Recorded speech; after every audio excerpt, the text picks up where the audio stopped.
m'han fet un trasplantament de cara perquè vaig tenir una bactèria i vaig tenir una sepsis. M'agradaria poder donar-li les gràcies a moltíssima gent, començant per la donant, que m'ha donat un tros de la seva vida perquè jo hi visqui. I després el doctor Barret, que ha sigut el meu àngel de la guarda, però també a tot el seu equip, que ha estat amb ell i m'ha pogut operar.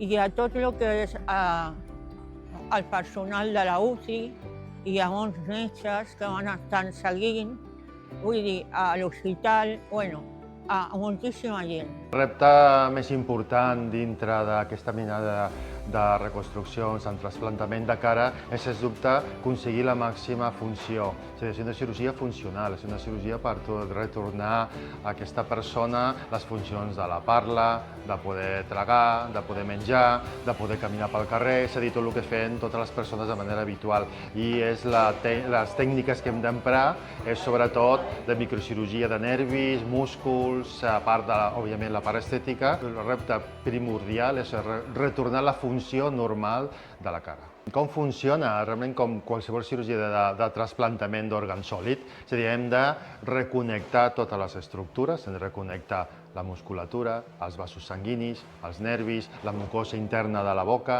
la pell, perquè tot sigui viu de nou i que funcioni de manera normal. És un trasplantament molt poc freqüent. A tot el món s'han realitzat a data d'avui 53 trasplantaments de cara només.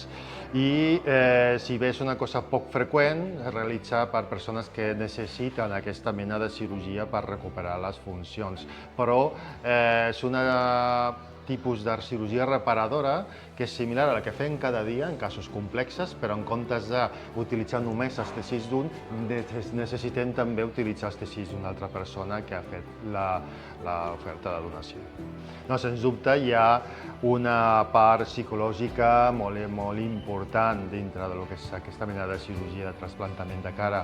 Les persones que tenen ja una deformitat important o necessiten d'aquesta mena de cirurgia doncs són vistos i avaluats per psicòlegs i psiquiatres, experts en trasplantament i experts en deformitat facial, i se'ls dona un suport tant en el procés abans d'arribar al trasplantament, durant el trasplantament i després la resta de la vida en el post-trasplantament perquè puguin realitzar una vida normal i se sentin recolzats i poder intervenir en qualsevol moment que necessitin.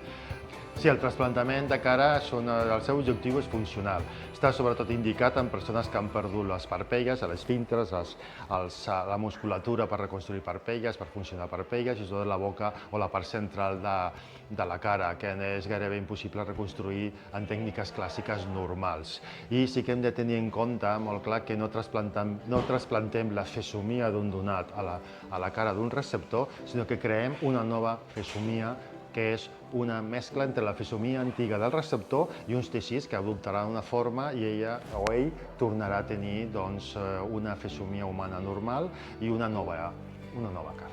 Sí, exactament.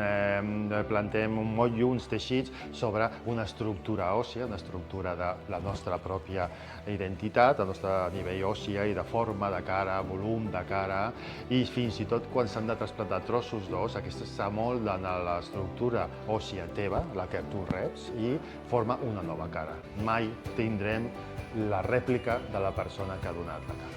Sí, es podrien dir que ara mateix a nivell actiu deuen haver uns 8-10 hospitals al món que realitzen trasplantament de cara, no n'hi ha més.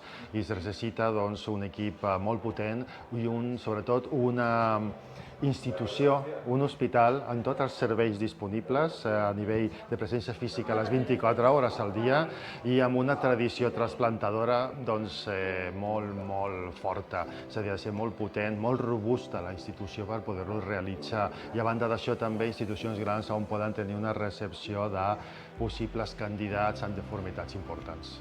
Jo soc Elisabet Navas, soc coordinadora aquí a l'hospital. I nosaltres, els coordinadors de trasplantaments, ens dediquem una mica a fer la pregunta a les famílies, sobretot, i de vegades a la persona en concret, sobre el tema de la donació. També soc referent de la part de donació a les persones que venen a l'hospital a fer la prestació d'ajuda a morir, és a dir, l'eutanàsia. I si volen ser donants, nosaltres ens carreguem una mica de tot el procediment perquè es pugui fer efectiu i que la persona que vol ser donant pugui ser a l'hospital. El cas dels òrgans és una possibilitat que tothom té present, quasi sempre quan nosaltres anem a fer la pregunta en un moment tan delicat com que la persona va morir o que ha arribat a la mort cerebral.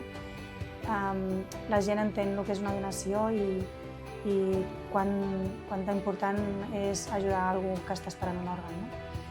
Però en el cas que parlem és una donació de cara que dona molta identitat i a part del tema de la cara, doncs, el tema de teixits, que és una que també la gent pot ajudar, és un tema de donació que no està molt ben...